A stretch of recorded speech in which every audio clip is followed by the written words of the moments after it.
to the republic for which it stands, one nation, under God, indivisible, with liberty and justice for all. Approval of the agenda. Are there any changes? No? Get a motion to approve? Second. First and second, all in favor? Aye. Aye. Opposed? Motion carried. Open forum. Is there anybody? Doesn't look like there's anybody here. Nobody on the phone line. Consent agenda. Approval of minutes, approval of bills, purchase orders, approval of investments, police sergeant step increase, Patrick Neknicki, second year as police sergeant, donation resolution, resolution number 2021-3, Mark and Mary Monroe, $100 toward fire department, appreciate that, thank you. And resolution number 2021-4, Melrose Lions, $14,523 and 46 cents from the Lions toward the fire department radios. Much appreciated. Any discussion on anything? No. Get a motion to approve? So move. Second. Motion first and second. All in favor, signify by saying aye. Aye. Opposed? Motion carried. Reports. Police Department monthly report.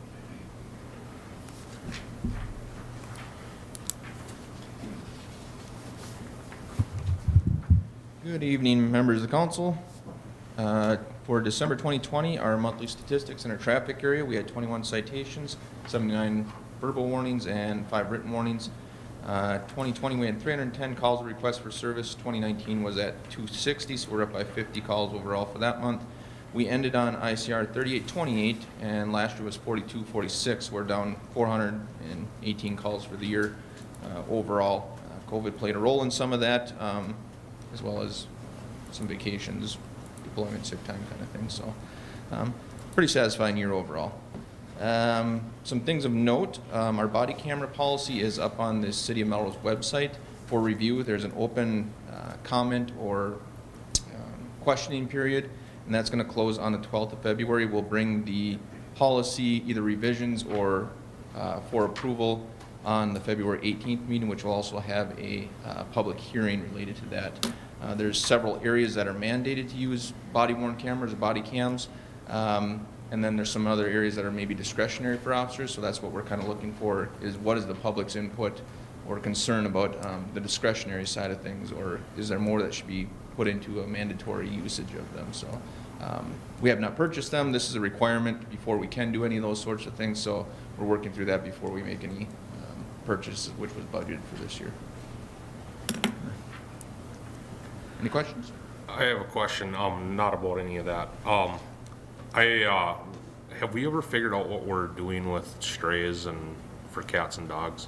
We're waiting on a contract to be signed with there's an individual in town that has the space and has the setup that we actually needed. Okay. So we're just getting that put together, and then we haven't had many, thankfully, but we did have an issue with a dog bite this week from a young person that wasn't able to control the dog they had. We haven't figured out whose dog that is yet, but we're hoping that we can. Okay. They weren't severely injured or anything like that, but it's enough that we want to speak with the owners of it. Yeah, I was questioned by a citizen that said that they had a stray cat in their yard, and one of the officers picked it up, and she's like, well, where do you take it now that that's closed? And she's like, oh, they told me that they take it to the dump, like just take it out of town and let it go. And I was like, I don't know if they do that, but Yeah. Cats we won't be picking up anymore, Okay. just because we won't be housing them. okay. No, I just told them that I would ask the question and find out what our plans are. Yep. So, okay. Anything else? That's it. Thanks, Greg. Thank you. City Attorney report, Scott.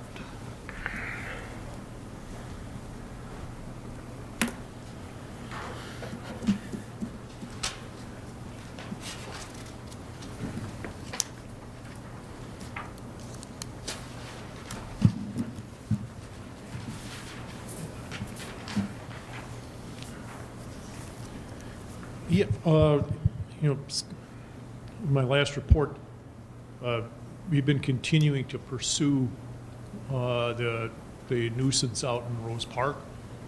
Just to bring the council up to date, last September, at your September meeting, we had a hearing. The council issued its order to abate the nuisance, and that there were several conditions, and and it included the options of repairing the property, and then there was a list of like 6 conditions, if they were going to repair, demolish, or remove.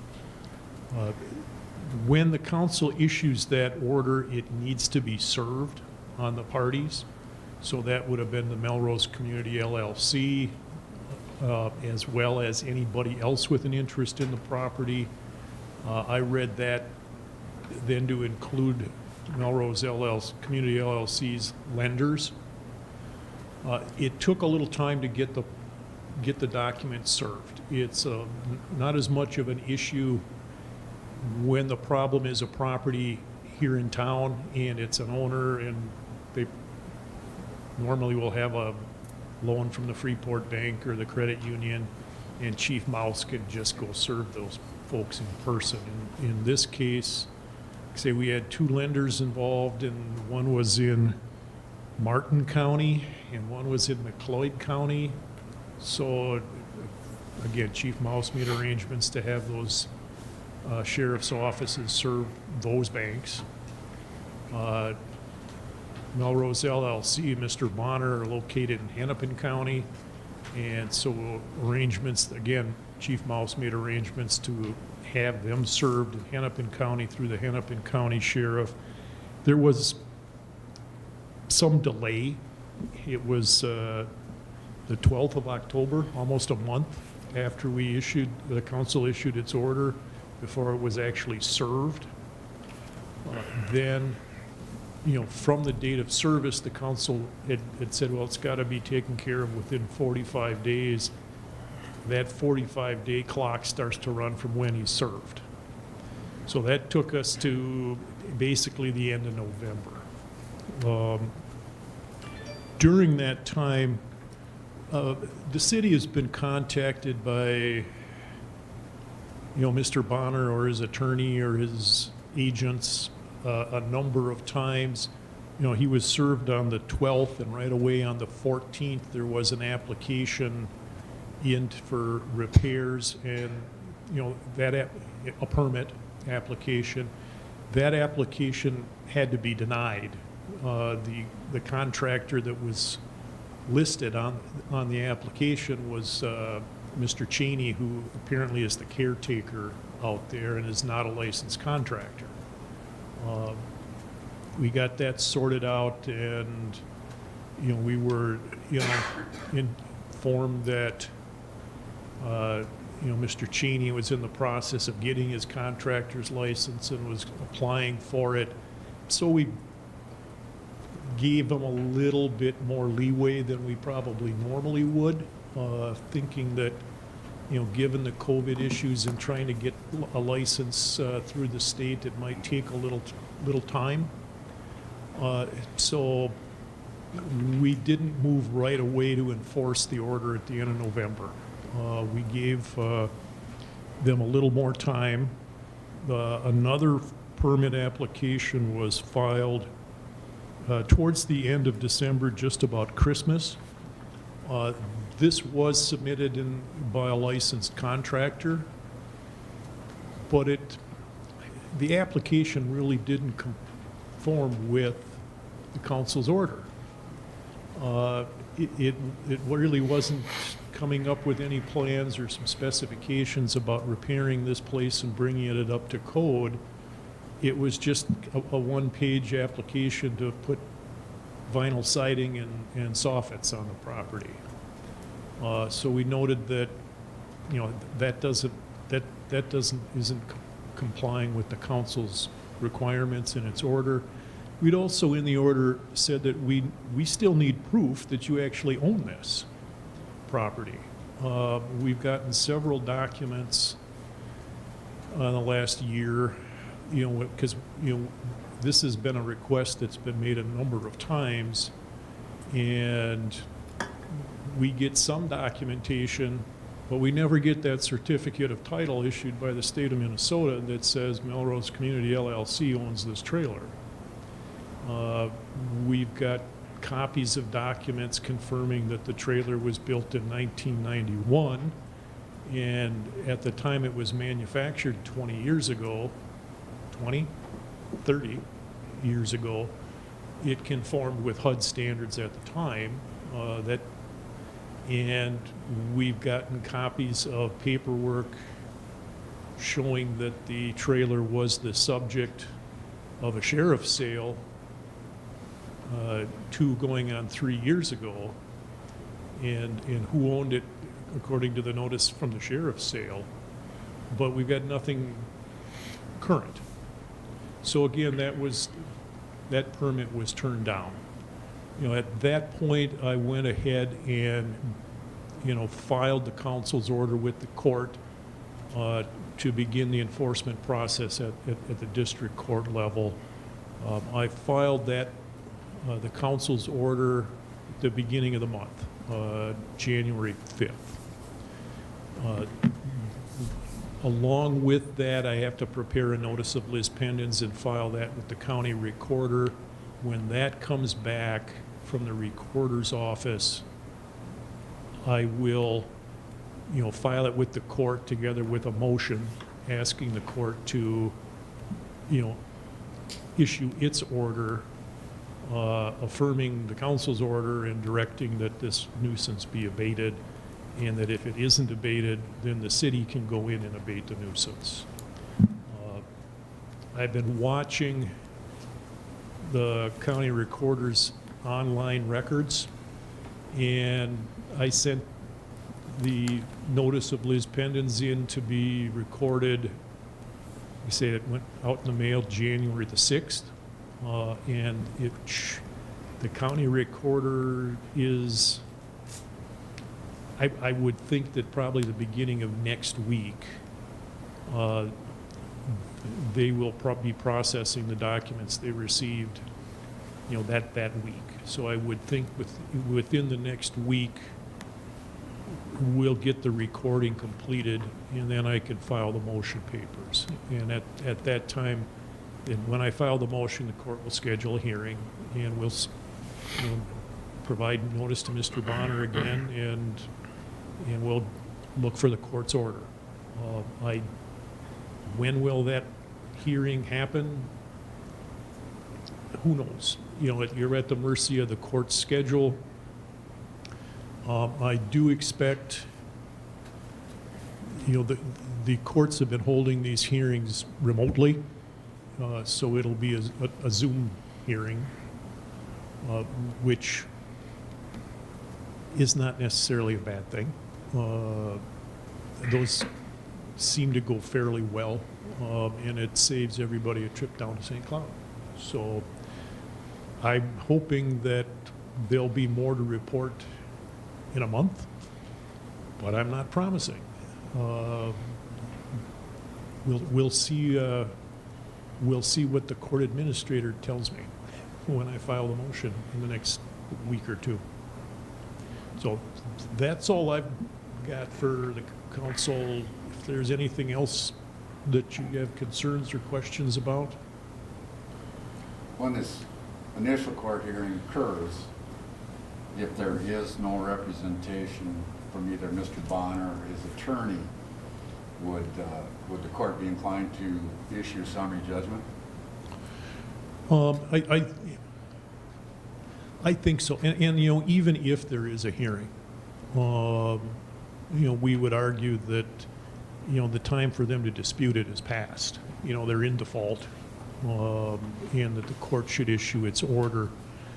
Typically, you know, we've got the same kind of a hiccup where we've got to, the court isn't going to say, you have to have this done tomorrow. The court will give them some additional time to comply with the court's order.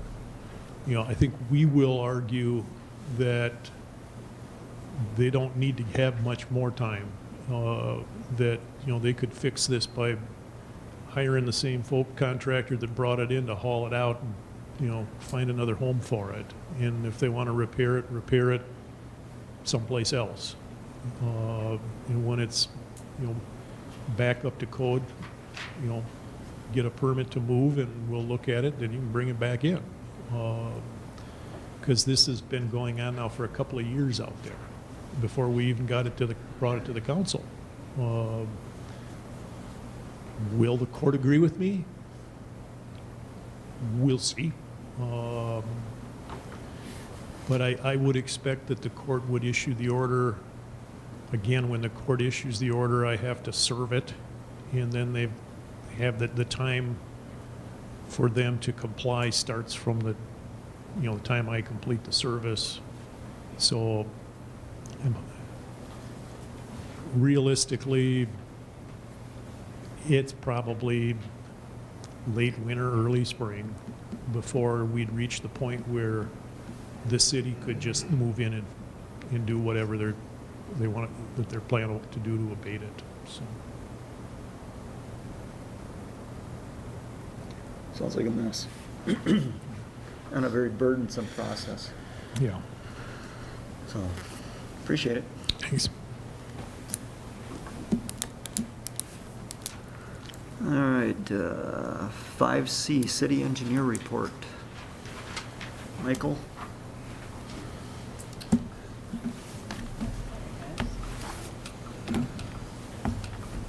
Good evening, Mayor and Council.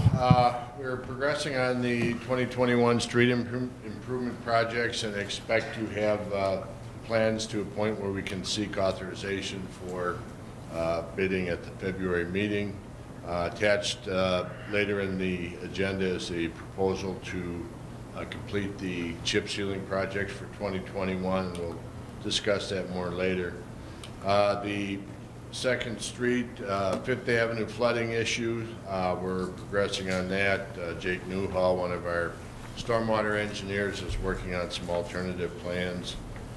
And the big issue, I guess, is the bridge. Our staff met with the DNR last week, Friday, to discuss filling the river channel to accommodate removing the craft wall and relocating First Street North. And there were no unfavorable comments, which we were pleased with. So that's moving along. We did work out some issues on the site distance that we discussed on the railing. As a result, we're going to be widening the bridge about 4.5 feet, and it will occur in the roadway to keep the cost to the city down. So it's not sidewalk cost, it'll be roadway cost. Quick question, that you said widening the bridge by 4.5 feet. That's from the old new plan, or that's way. In addition to what we had before, Right, yes. it's not the old bridge that we have now. Correct. So everybody understands And I that. think we were at Yeah. 42 feet before, so I think we're adding 4.5 feet to that, just to get that wall further away so that as you're looking at that left turn, that wall's not an obstruction. Yeah. And then we're also moving the light bollards from the west side over to the east side. Right. So that'll help significantly with Okay. site distance, so. Carry on. We are keeping a sidewalk. We are keeping a wide sidewalk on the other side. Yes. The east side. Hmm? Is it 8 foot? Is that what we decided on for sidewalk width? 10. 10? 10 on the east and 6 on the west, I believe.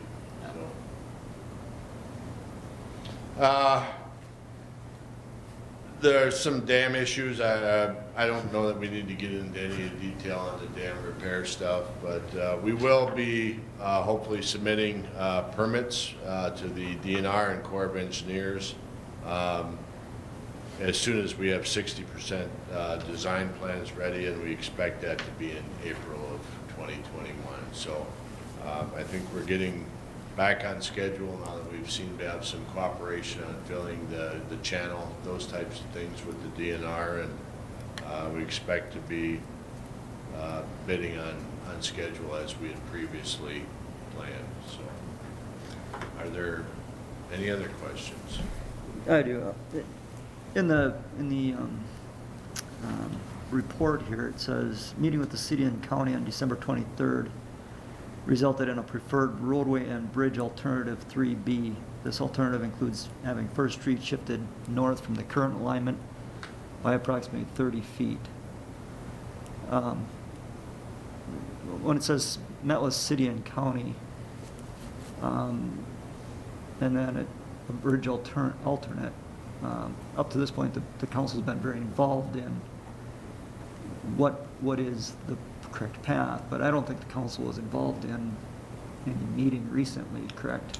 No, it was city staff, I think, Colleen and Gary, and Okay, was that it, I think? okay, Jody Tyke from the county, Yeah. yeah, Jody Martinson from WSB. Yeah, and there's really nothing major. Like I said, we're widening it a little bit. I mean, that was unavoidable. Desirable, actually, from our stand. It's helping us out quite a bit. So, other than that, the major plan really has not changed from whatever what we had before, yeah. what was previously. No, the 30 feet, pushing First Street north 30 feet, I tend to remember a rendition where we actually had a parking lot, not parking lot, but designated drive area behind the Pat's Floral Building. Correct, on the south side of the roadway. Yeah, yeah. Yeah, that 30 North, foot yeah. should allow us to accommodate some parking Okay. on that side. I think either we'll be looking at diagonal yet, or probably diagonal parking. Okay. For sure. Yeah, because First Street is, a big part of this is, the further we can push that north, the safer that intersection is going to be from Main Street to whatever. But Yeah, and actually, pushing the First Street north actually hurt our sight distance, so that's, the further we pushed it north, the wider we had to get the bridge, Oh, so. yeah, you from know, southbound. Right, so southbound I traffic. think we've got a great compromise here that works very well. Okay. Both provides enough parking on that side of the road and then gives us the sight distance Okay. that we need, so. Sounds good. Yeah, I think we're in pretty good shape, so. On schedule for the bonding money that comes through next year? Yeah, as far as I know with the bonding, I mean, legislature is always, The big question mark. The county has this earmark though for us. I mean, and it sounds like they're gonna be going after some state aid funds as well.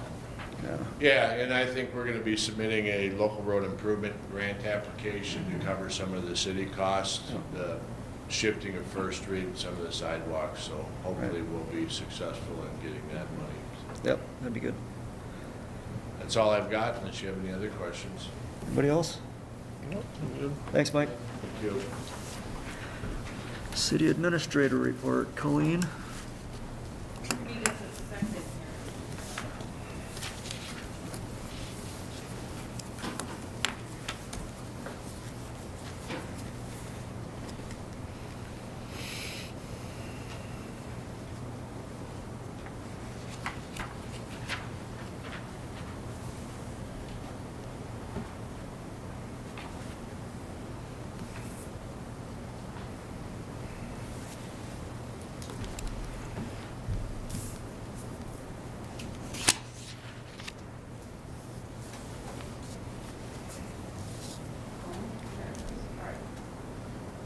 So I didn't realize after we put this together that it was really long, so I'll try and be very brief with it.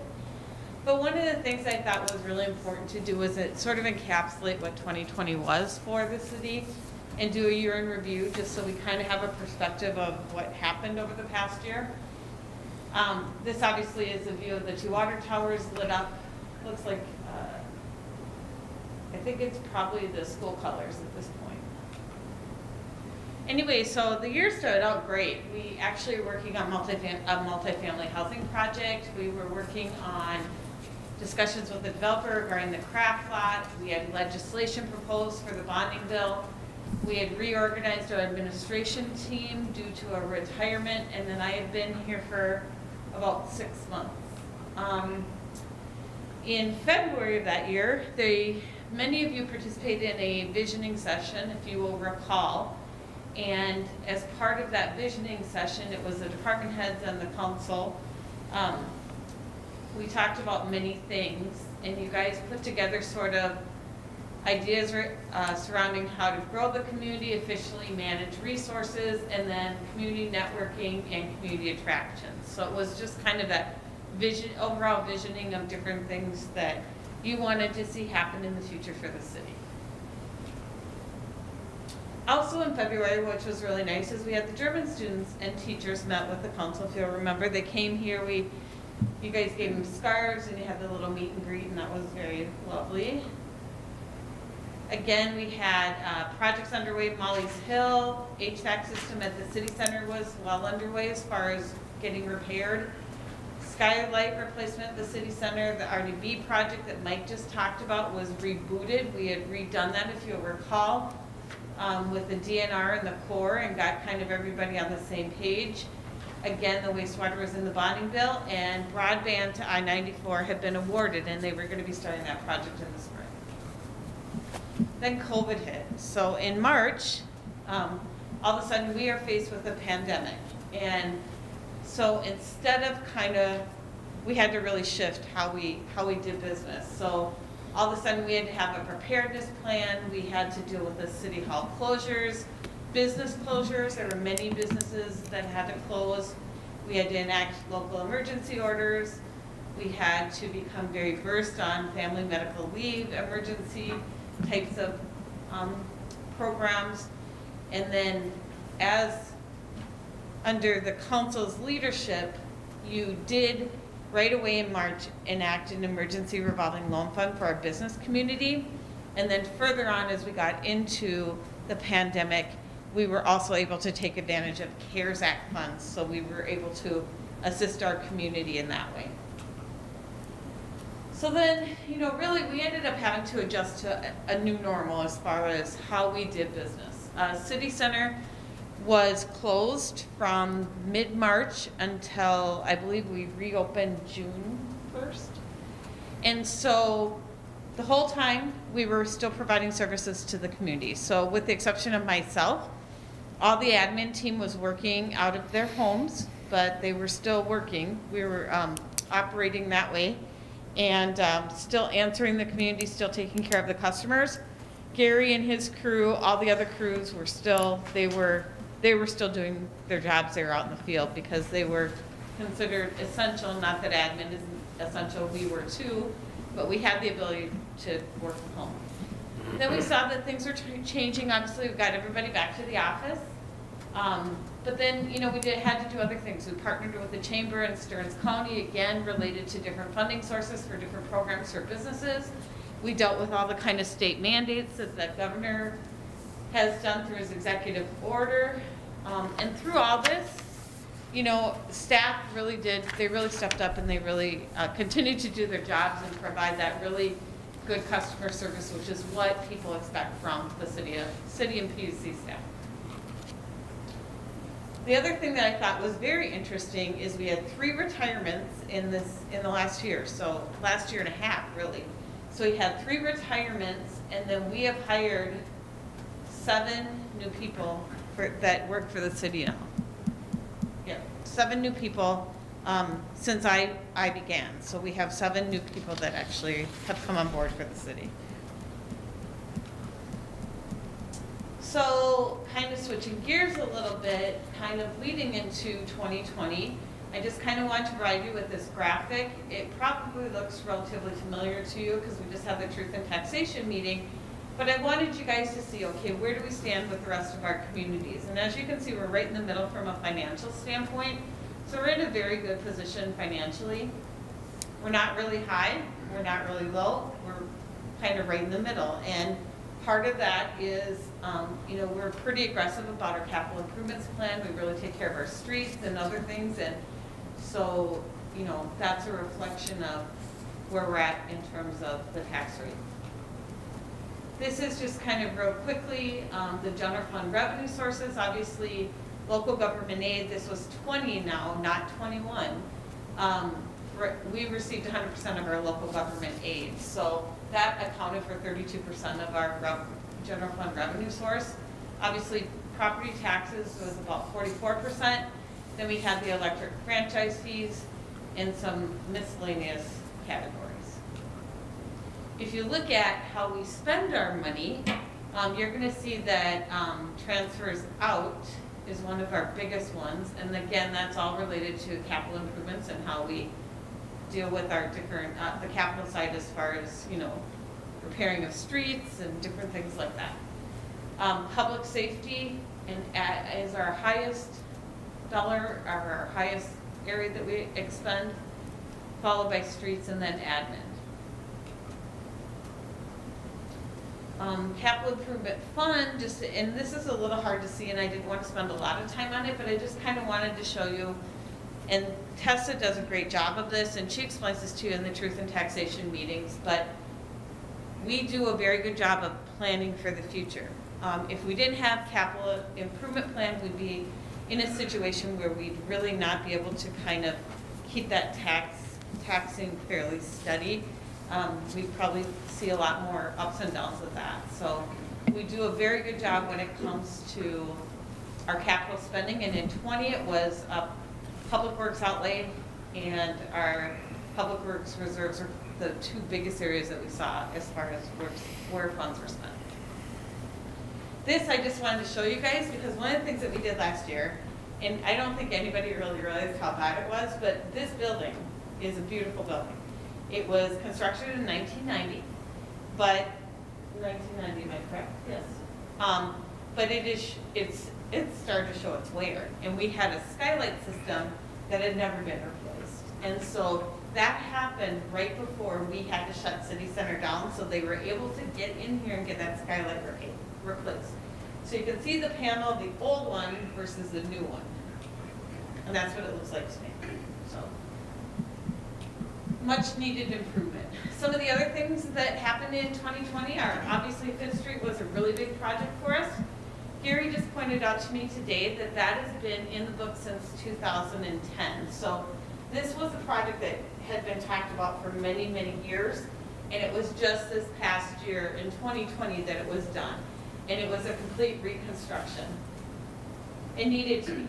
If any of you drove that, you know how bad Molly's Hill had gotten. So this is what it looks like. There are still some, you know, punch items that have to be completed this spring. But for the most part, it's done. What really was nice about this project, and I don't know if the pandemic helped us, I'd like to say maybe it did a little bit, but you know, not that I want to say that we should have a pandemic, I'm not saying that at all. But we were able to get very competitive bids for this, so that was really nice. So this came under budget quite a bit.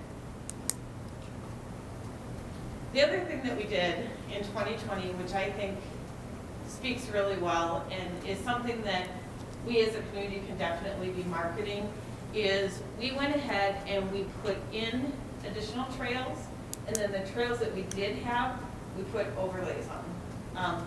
Gary and his crew did a lot of the prep work, which saved us a significant amount of money, but we were able to take advantage of 2 different contractors that were in town doing other projects, so we really didn't have to worry about the mobilization costs.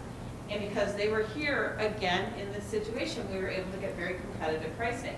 And so Meadowlark Park, that trail loop was completed. This is the one by the schools. That's Rolling Pond. And then I just did a big aerial of this because there were several areas in Sock River Park that were overlaid as well.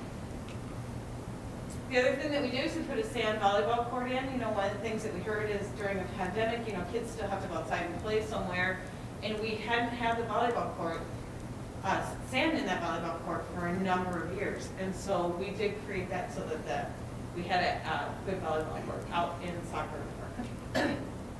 The other thing on the park side is they're slowly replacing the different benches and picnic tables, and this just show you that's what the new ones look like. In the police department, one of the things that they were able to do is they purchased a new squad car, and it was a hybrid model, and the police officers are here and they can ask you, they could probably give you their opinion on what they think of that. I have heard that it's fast. I've heard that it jumps right, or you can, you don't have to worry, you go, so, and it's very quiet, so, but that was something that happened. The other thing that happened in that department is we were able to make schedule adjustments. We had heard from the police officers that they wanted better scheduling to accommodate, kind of, help them accommodate, their personal lives. And we had to do it in a way that we still were taking care of the community. Well, what we ended up doing actually resulted in better community coverage. So that was something that was very positive in that department. And then also the other thing that they were able to do, because they had one of their officers that actually had additional training, very specialized training for this, they were able to increase drug-related DWI arrests, or DWI. So that again was due to training, specialized training that one of their officers received, so that's something that's very good. And then also nuisance violations were down. Again, attributed the police department, very consistent enforcement, and so we saw very little in terms of nuisance violations. On the city clerk side, obviously we had the general election, and that was very big. So we had 1,568 people that voted in that general election last November. And in addition to that, then Patty is dealing with 28 rental properties. That's what we have in the records right now, or we did in 2020. And then there were, I guess I didn't have those numbers up, but we have several liquor license holders. Obviously, 1 wine license, 5 on sale, 6 on Sunday on sale, 3 off sale, and 2 that have the 3.2% off sale. This graphic was interesting. So this is our building permits that have been issued. If you look at the red, that's residential maintenance. That's the tallest one. And that one has remained fairly steady. I mean, since 2016. So you have a 5-year trend of how the building permits have come in. Where we saw the significant decrease was, residential new construction since 2017. That's been, it was 8, it was 23 and 18, 19 it was 8, and then 20 was 8. We know that housing is an issue and there's really no place for people to build. So I actually was encouraged when I saw that we actually had 8 new home construction, so I didn't realize that we had that many. So, and then you had commercial industrial, and then commercial industrial new. So that's kind of the graph there. This one is very telling, but it's really hard to look at this and say, whoa, what it is, because in 16 and 17, we had major industrial commercial projects. So those valuations were extremely high. In 16, I believe it was Land O'Lakes, their treatment perhaps was in there. And then I believe in 17, that's when we started the Genio project. So some very big projects in there.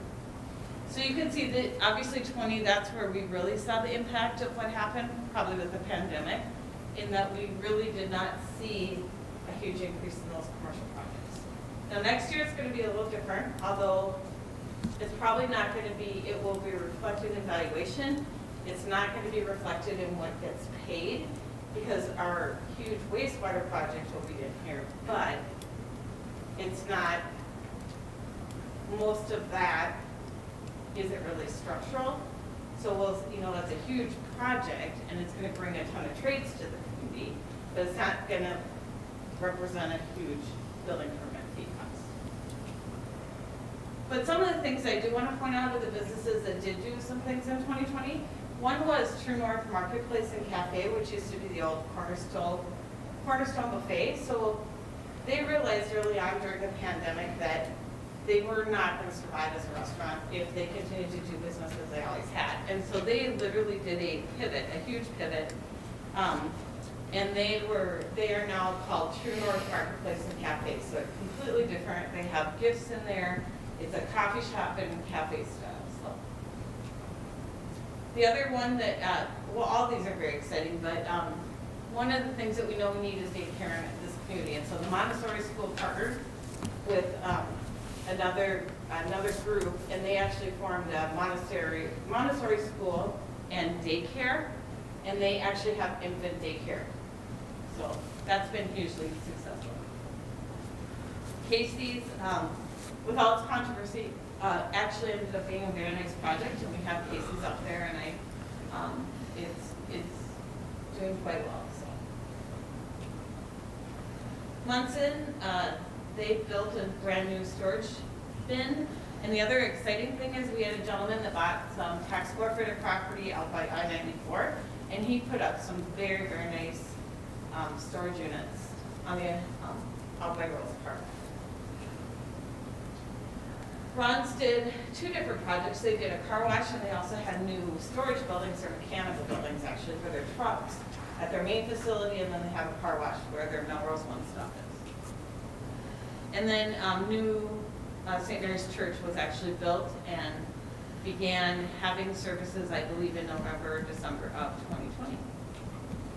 A couple other things that I thought of note that are kind of neat and very unique, so kind of some bright lights. Our ambulance department earned stork wings, which means that they delivered a baby into the ambulance, and that doesn't happen very often. So you guys recognized them one evening at the council meeting. And then, of course, even though they couldn't have the big holiday kickoff, we still were able to participate in a holiday parade, and that was quite successful. And so we dressed up one of our utility vehicles like Rudolph, but it was, that was nice. So then, all we do with this, we're not going to spend any time on this. We'll probably talk about it a little bit more next month. Priorities that we had at the beginning of 2020 still remain. You know, we know that housing is a huge issue. We had a conversation at the chamber meeting at noon today. Workforce is a huge issue. We have several employers that are wanting to hire right now, and they're not finding employees. So it's kind of this double-edged sword. So we will continue to make those our high priority to try and get housing here, work on getting, the industrial park filled, and work with businesses to see what we can do about workforce development. So I'll take any questions if anybody has any. Otherwise, I'm done. I'll put this back. All right, thank you, Colleen. Okay, on to action items. 6A, council to consider approval of the following renewal liquor license applications. What's that? You don't have to list them all. Okay, we don't have to take a vote on every single line item, Nope, just, Yep. okay, all right. I mean, as long as you're okay with renewing them all. You bet. I'm assuming between the police chief and the city clerk, all the obligations have been met, and They That's- will make sure before, I mean, they'll be continuing upon. Yeah, so the motion, Right. yeah, the motion needs to state based on all the correct insurance and paperwork being filed before the license will be issued. well, I'll So- make that motion, and we tentatively approve, given that all the requirements are met. And we have the new fixed for the on sale, right? The rate, or The the, $10 admin fee. They've gotten out Okay. and they've gotten, I've received some things already with the new rates All right. and what to wear. okay, have a motion and a second. All in favor signify by saying aye. Aye. Opposed? Motion carried. Do we have to do the club and Sunday on sale separate, I assume? Nope. That was all done? Okay, good. On to 6B, 2021 chip seal project. Mike? I'll bring that up. If I have this in. Okay, Mr. Mayor, members of the council, we've got a proposal in the packet for the 2020 chip seal design and construction phase of the project. The map you see before you has the streets included on it. Gary and I have reviewed it. What we would, though, like to add is the parking lot directly across the street in the alley that we're done with the First Street project. That would add about 1,400 square yards, or about $2,500 to the project. So we'd be looking at approximately a $75,000 project. If authorized tonight, we would be able to have the plans and specs ready for the council to approve and bid at the next council meeting. again, we probably would be looking at an early May to June schedule for construction on that, so. Are there any questions? Yeah, I've actually been thinking about this just a little bit because, I look at, take the bridge, for example. Obviously, you need an engineer to do the bulk of the lion's share of the work there for design and engineering stuff. Chip sealing, on the other hand, what I'm wondering is if, and I'm just throwing this out here, Gary, I don't want to put you on the spot, but is this something that Gary could, there's a spec involved, obviously, but is it something that Gary could call, you know which roads we need chip sealed every year? I'm assuming we have a plan that we run typically, to just get 3 bids and farm it out that way. Because I know Gary's very knowledgeable, capable in this area, rather than, every time we do a chip seal project, there's 60 to 10,000, whatever it costs us, depending on the quantities that we do. And not saying WSP doesn't do a good job, I'm just wondering if we can do it in-house and handle that capability to procure the contractor in a simple fashion, is that something we can look at? Maybe not this year, but at some point in the future. I don't know if that's something we can have a discussion about, maybe internally or whatever sometime, but, I don't know how much chip sealing. I look at it like, if you're gonna build a house, yes, you hire a general contractor, but if you're gonna paint the room in the house, you do hire a general contractor to come in here and say, yeah, you should go with this paint and use these brushes and stuff. It's one of those, I don't wanna simplify it like that. I know there's a lot more to it, but, the companies that do chip sealing, they do chip sealing. They're good at it. They're probably not gonna come in and nickel and dime us on, quantities or whatever, but I'm just wondering if that's, something we can entertain. I don't know how anybody else feels about that, but. I guess I don't know, is there a lot of engineering that goes into it? It's mostly specification and making sure that you're getting the right type of oil and that your aggregates are adequate. It's not rocket science. I mean, if a city was comfortable writing their own specification, I mean, like if you were to go out, because you obviously send out for the bids then, right? yeah. So I mean, And that's the major if I was to bid cost that, for us is just compiling the specification and doing the ad for bid and then administering the bidding, Bidding answering and- questions. And, Right. Yeah. There's not a lot of design to it, it's mostly administrative cost. I mean, we typically use our spec, unless something changes in the specification, it's kind of a repeat from last year. Right. It's the coordination part of it, getting the bids, I guess, is the bigger part of it. And then the inspection portion of it, to ensure that the oil is correct and the aggregate is clean. And, Right. So. yeah, I mean, that's certainly something that, Talk to the street department, see if anybody, or if Gary's, That's your call. You direct us to do it, we'll get it done. Okay, You gotta make that decision. right. The one thing I do want to caution the council about is we do have a policy as far as the dollar amount for Right. any sort of bidding process. So this would be, that's why obviously Mike's involved and we have to go through a formal bidding process because this would be that would Right. go over that Is it like threshold over- of that dollar Over amount. 25,000 or Yep. what is, yeah. And so you would, if you chose to do it a different way, then you're gonna have to come back and redo your purchasing policy.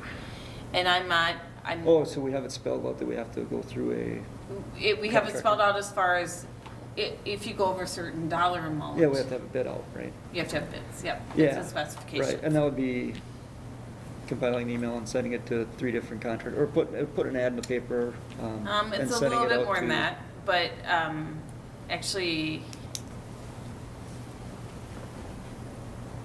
I mean, we'd have to look at that. I Yeah. don't have that in front of me right now. I'm not saying change anything, I'm just saying, let's just take a look at it. I mean, it's Okay. just, every time we do a chip seal, it's just, yep, sounds good, let's do it. Just saying, is there another way to do it? So that's all I'm asking. that we could potentially accomplish that part of it in-house, Right. so. But for now, the chip seal this year Right. is the question, so. Is there any other questions on that?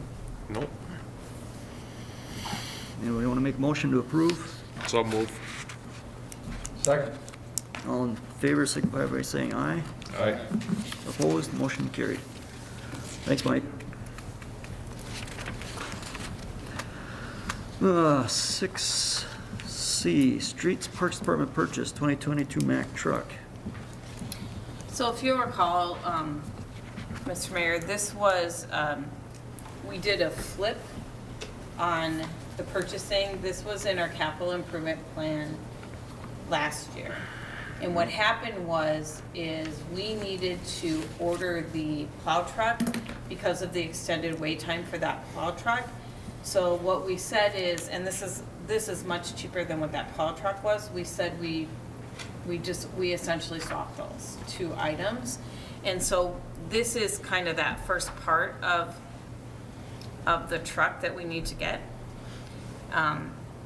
It's just the chassis for the dump truck, or I'm not saying that right, but it's a chassis for one of their trucks.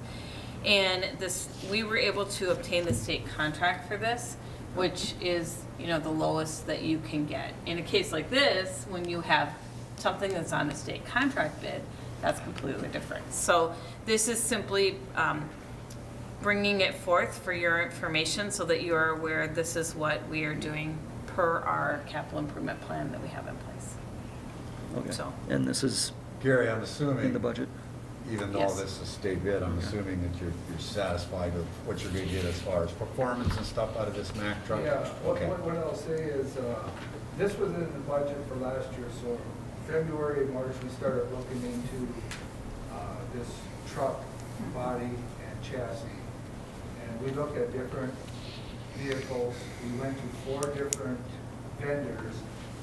2 vendors we weren't happy with, and there were 2 vendors that were reputable. One vendor was over 20,000 higher than the one we chose, but the vendor that was 20,000 lower was 2 years out. So what we did is we had to get in line to get our truck to get done in that time frame, and it was February of 2022. So what Colleen and I did is I met with the vendor, our group did, and then we got on the list. So with COVID now, that list got moved back a little bit, so we can have this box truck and everything ready by November of this year. But the reason we went with this vendor again was we saved 20-some thousand from the next vendor. And you're satisfied with the product? It's gonna do the job Yeah, right? Tollmaster is one of the, Stearns County and state, most everybody in the area uses the vendor out of Litchfield. And, for any issues, it's close to take the truck. We have a 2011 Mack with, a lot of the specs are written out for that one. We're not putting a belly blade under this one, we're putting a front wing. But we did a lot of research and we're very thorough what we want. So this would be the chassis. And then the body would be, like I said, come in, what they say, they'd like to have the chassis by May or June of this year, and it's gonna take 90 to 120 days to get it. So as soon as we get the chassis ordered, we wanna get it down to Litchfield, because if we want it back by November, they need 90 days to do the plow equipment, the box and everything. That was the reason we switched the loader, because we had a big savings of the 2 vendors, and we weren't gonna get the truck anyway until 22. So this is just for the chassis, then we're probably Yeah. gonna have another Yeah, line the- item later on The too. truck body, we have, I think it was like 89,000. Yeah, we already, Okay. you guys approved that last year. Yeah, last Okay. year, All when right. we entered the budget was 225. After we did our pricing and stuff, it came down to like 215. So I think when we're all done, we'll be about 213 for Okay. everything. Okay, And if the council recalls, I think the fire department asked for the same leeway in that the tanker that's supposed to be replaced in '22 is so far out that they wanted to bid it here early this year. Start the bidding knowing It's gonna process. be probably at least Yeah. a year to 15 months before Right. we would anticipate getting it because they're so Yep. backed up. Right. Okay. Okay, I'll make a motion. Motion and second, all in favor? Aye. Opposed? Motion carried. 7, old business, there is none. New business, February council meeting. Yep, so normally in February, what would happen is we would either have the meeting at the fire hall, because that's when the fire department does their presentation and, you know, they invite the townships in, that type of thing. But due to COVID, we're not gonna be able to do that. So instead, what we are proposing is that the fire department will still have their presentation in front of the council, and then the townships will be invited to attend that meeting. Therefore, if they have any questions about the proposed budget, et cetera, they can ask at that time. I should also point out, because when I did the 2020 year in review, it didn't include the fire department and the ambulance department, because they are both coming next month to present their 2020 reports. And then in March, I believe, is it March, Patty? And in March, we will hear from the Stearns County attorney that will be coming to present their report. So, Sounds like a winner. On to informational items. We have Public Utilities Commission meeting minutes, and Police Chief Craig Mouse will receive his 20-year recognition award. Been on the force for 20 years already. That time went quick, didn't it? is there? Oh, yeah, well, there's a certificate here for you, too? Yeah, so we'll photo. Okay. After the meeting, or you want to do it now? Yeah, this is part of the meeting, you can do it now. Yeah, let's do We it. have the chief come forward and All right. present it to him. Exactly. All right. Congratulations. Thank you. Thank you for your service. Been here a long time. Yeah. Nothing like being ready, huh? I'll take a quick picture and then we'll let Carol, the boss, take the real picture. Picture's gonna look so much better without Joel. Yeah. I think 20 years from now, you should get $100 bonus. Smiling? Can't tell. What do you think? Thank you. All right. Thank you. Yeah. Thanks, Chief Mouse.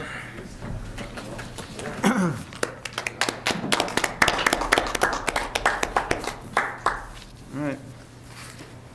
With that, I believe that is last on the agenda, so motion to adjourn. Second. All those in favor? Aye. Opposed? Motion carried. Thank you. Yep.